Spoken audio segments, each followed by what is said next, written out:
여러분 안녕하십니까. 2019년 6월 12일 수요일 신문사설 비평을 시작하겠습니다. 먼저 세금 관련된 사설입니다. 조선일보는 신용만 한 상속세 완화, 100년 강소기업 불가능할 것이다. 동아일보는 가업성계 위한 세금 공제, 정려도 상속만큼 늘려줘야 한다. 한국경제신문은 금융소득 종합과세 대상 확대, 시장 위축 생각해봐야 한다. 중앙일보는 세수의 비상등이 켜졌는데 나라 돈 계속 펑펑 쓸 건가? 라는 제목의 사설에서 올해 1월에서 4월까지 국세 수입은 109조 4천억 원으로 지난해보다 5천억 원이 감소했다. 이렇게 비판하고 있습니다. 강소기업을 주장하면서 상속세를 면제받으려는 지금 꼼수를 부리고 있죠. 사회적 공유 재산인 기업을 향후 100년까지 세습하겠다는 주장을 지금 하고 있는 겁니다.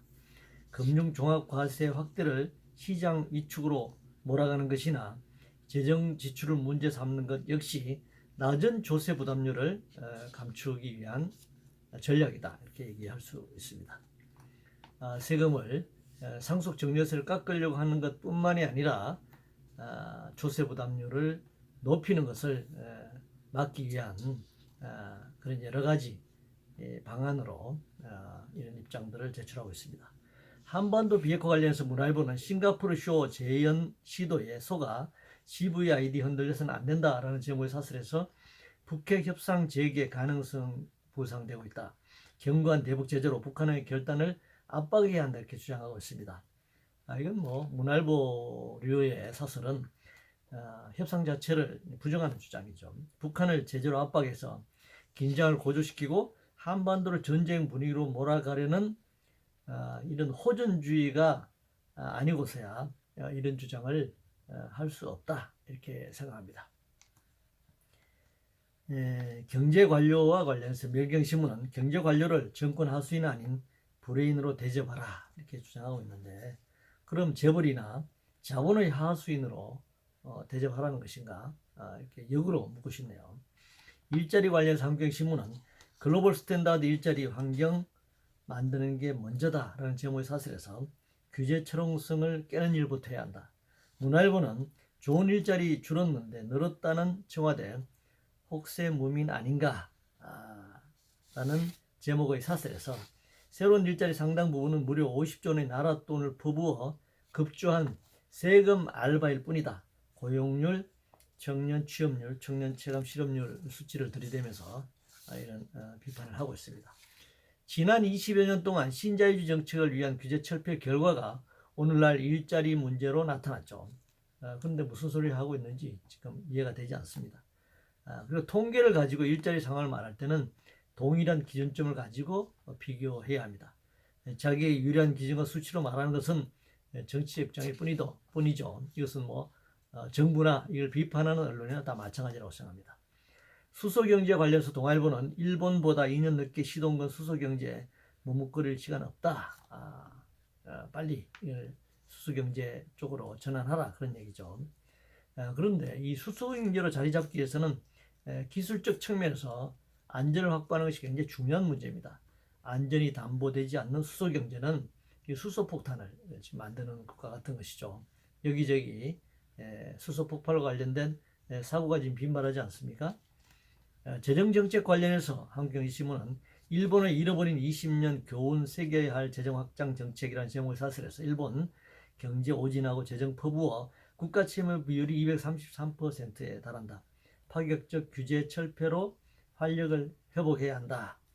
라고 주장하고 있고, 한국은 현금 살포를 답습하고 있다. 추경 중도가 아닌 기업 의혹 되살릴 발상의 전환이 시급하다 이렇게 주장하고 있습니다.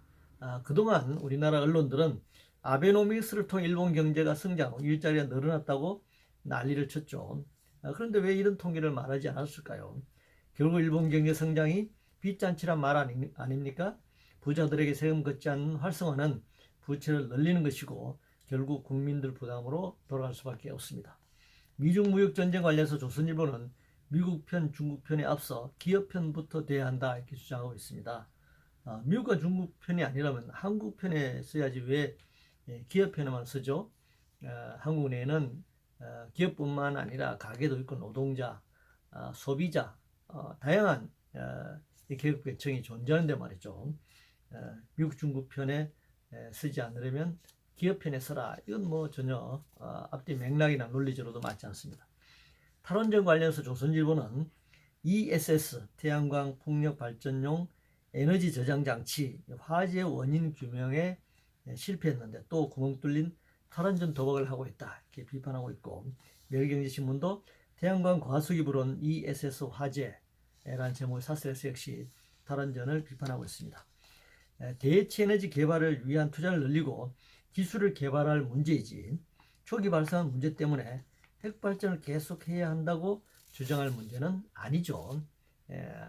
이 ESS 대체 에너지 개발 초기 과정에서 나타난 문제와 지향의 핵발전소 폭발 사고나 화재와는 비교 자체가 되지 않는다 이렇게 얘기할 수 있습니다. 중앙일보는 큰 어른 이희호 여사의 특별한 마지막 메시지 제목의 사설에서 사랑하고 화합해서 행복한 삶을 사시길, 민주 여성 인권에 평생 헌신해오다 60 민주항쟁날 소천한 글을 기린다 라는 제목의 사설을 내보냈네요. 사회적으로 존경할 인물에 대해서 이런 사후평가를 하는 것은 당연하고 옳은 일이라고 생각합니다. 그러나 누구의 아내라든가 아니면 봉건주의적 잣대로 평가를 내릴 필요는 없다 이렇게 생각합니다. 그 한 인간으로서의 독립된 인간으로서의 어떤 평가, 이것이 중요하다라고 생각합니다. 청원과 관련해서 동아일보는 새 과시용 정치 청원을 야합 비난에 활용한 정무의 경박함이라는 제목의 사설에서 자유한국당과 더불어민주당 정당 해산을 청구한 국민청원에 대한 답변에 대해서 비판하고 있습니다. 만약에 자유한국당 해산이 한 180만, 민주당 해산이 한 30만 정도, 한 6배 차이로 자유한국당 해산 청원이 더 많이 나왔죠. 만약에 민주당 해산 숫자가 더 높게 나왔다면 뭐 이런 소리를 했겠습니까? 그랬다면 문재인 정부와 민주당을 엄청나게 공격하는데 이 사설에 초점을 맞췄겠죠. 통합진보당을 해산할 때는 앞다투어 정책 주장을 하더니 이번에 이 정당, 특히 자유한국당 해산 청원이 180만, 200만에 육박한 결과에 대해서 청와대가 그걸 설명한 데 대해서 청와대가 경박하다 이렇게 주장을 지금 비판을 했네요. 채용비리 관련해서 매일경제신문은 부산항운노조의 채용비리 노조의 비뚤어진 권력화라고 주장하고 있습니다. 항운노조처럼 노조가 노무 공급권을 가지고 있는 경우에는 취업비리 문제가 발생하기 쉽습니다.